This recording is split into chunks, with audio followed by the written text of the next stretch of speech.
అధ్యక్ష, మొదటి రోజు మాట్లాడే అవకాశం ఇచ్చినందుకు మీకు ధన్యవాదాలు తెలియజేసుకుంటున్నాను. కానీ అసెంబ్లీకి మొట్టమొదటిసారిగా వచ్చి మొట్టమొదటి రోజు నా చెల్లెలు సంతాప తీర్మానంలో మాట్లాడాల్సినటువంటి పరిస్థితి రావడం చాలా దురదృష్టకరం, బాధాకరం.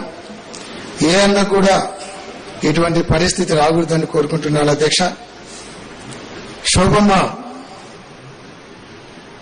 డిసెంబర్ 16, 1969లో మా ఇంట్లో ఆఖరి సంతానంగా జన్మించడం జరిగింది.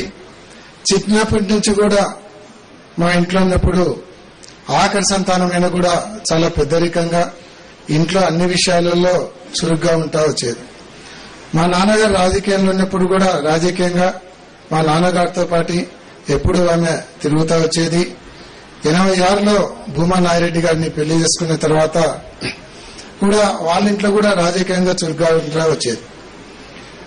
96లో నాయిరెడ్డి గారు ఎంపీగా గెలిచిన తర్వాత బై ఎలక్షన్లలో శోభా నాయిరెడ్డి గారు మొట్టమొదటిసారిగా ఎమ్మెల్యే కావడం, మళ్లీ 99లో కూడా శాసనసభ్యురాలుగా గెలవడం, ఆర్టీసీ చైర్మన్ గా చేయడం, అలాగే మళ్లీ 2009లో కూడా శాసనసభ్యురాలుగా ఎన్నికైన సంగతి మీకు అందరికీ తెలుసు. అధ్యక్ష, శాసనసభ్యురాలుగా ఉన్నప్పుడు ఈ శాసనసభలోనే అందరితో పార్టీలకు సంబంధం లేకుండా పార్టీలకు అతీతంగా ప్రతి ఒక్కరితో కూడా చాలా సన్నిహితంగా మెలుగుతూ ఉండేటువంటి శాసనసభ్యులందరూ కూడా ఒక చెల్లెల్లాగా ఎంతో సన్నిహితంగా ఉంటూ అందరితో కలుపుగోలుతనంగా ఉన్నటువంటి వ్యక్తి.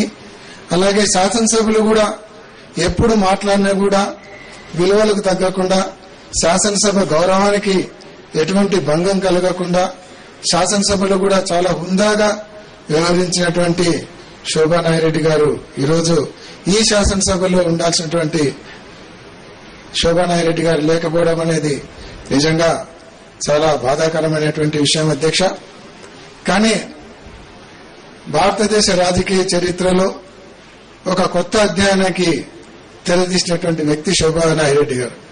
ఎందుకంటే ఈ దేశ చరిత్రలో చనిపోయినటువంటి వ్యక్తి శాసనసభకు ఎన్నిక కావడం అనేది మొట్టమొదటిసారిగా ఈ భారతదేశ చరిత్రలో జరిగింది. అధ్యక్ష, చనిపోయిన తర్వాత కూడా ఆళ్లగడ్డ ప్రజలు 18,000 మెజార్టీతో శోభా నాయిరెడ్డి గారిని గెలిపించగలిగినారంటే అక్కడ ప్రజలకు ఎంత సేవ చేసింది, అక్కడ ప్రజలలో ఆమె ఎంత మమైకమైపోయింది, అక్కడ ప్రజలు ఆమె మీద ఎంత అభిమానం పెంచుకున్నారనే దానికి ఇదొక గొప్ప నిదర్శనం. అధ్యక్ష, రేపొద్దున ఎలక్షన్ అయిన తర్వాత ఆమె ఎమ్మెల్యేగా ఉండదు, మాకు ఏమి పని చేయదు, మాకు ఎటువంటి ఉపయోగం లేదని తెలిసి కూడా ఆమె మీద ప్రేమ చూపించినటువంటి నిజంగా ఆళ్లగడ్డ ప్రజలు కూడా చాలా గొప్ప వాళ్ళని చెప్పొచ్చు. అధ్యక్ష, ఈరోజు అటువంటి నాయకురాలు మా చెల్లెలని చెప్పుకోవడానికి కూడా చాలా గర్వపడుతున్నాను. అధ్యక్ష, శోభా నాయిరెడ్డి గారి ఆత్మకు శాంతి కలిగించాలని భగవంతుని ప్రార్థిస్తూ సెలవు తీసుకుంటాను.